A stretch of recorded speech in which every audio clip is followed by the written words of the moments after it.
इंसान की परख किसी व्यक्ति को परखते समय उसके कपड़े और धन संपत्ति पर ध्यान न दे। उसे परखने के लिए व्यक्ति के कर्मों पर और स्वभाव पर ध्यान देना चाहिए। इस कहानी में यही बताया गया है। अहमदी तुर्किस्तान के एक दार्शनिक थे। उनकी बातें बहुत गहरी हुआ करती थी।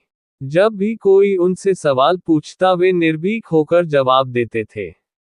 उस समय तैमूर गुलामों को पकड़कर उनका सौदा करता था।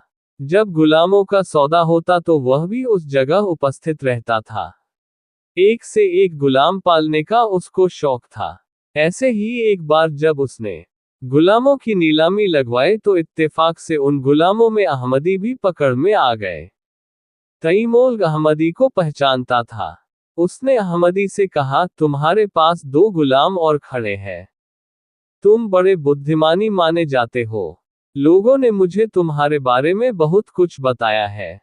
तुम एक दार्शनिक हो तो जरा ये बताओ कि इन दोनों गुलामों की क्या कीमत तय करनी चाहिए।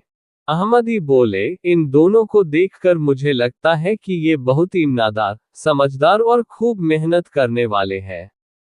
इन दोनों की कीमत 4-4 हजार अशरफिया तो मान ही लेनी चाहिए। तैमूर को अहमदी की बात ठीक लगी तो वो बोला, चलो ठीक है, गुलामों की कीमत तो तुमने बता दी है। अब हमारी कीमत बताओ। तैमूर को लग रहा था कि ये मेरी कुछ ऐसी कीमत बताएगा जो मैं आगे तक बताऊंगा।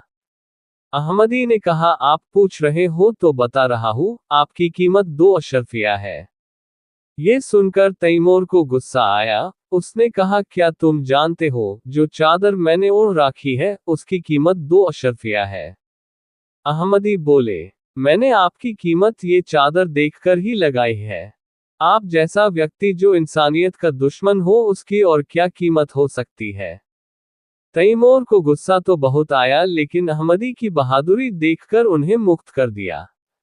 मॉरल: किसी व्यक्ति को परखते समय उसके कपड़े और धन संपत्ति पर ध्यान न दे। उसे परखने के लिए व्यक्ति के कर्मों पर और स्वभाव पर ध्यान देना चाहिए। अगर आपको स्टोरी अच्छी लगी हो तो लाइक, कमेंट और चैनल को सब्सक्राइब जरूर करें। धन्यवाद।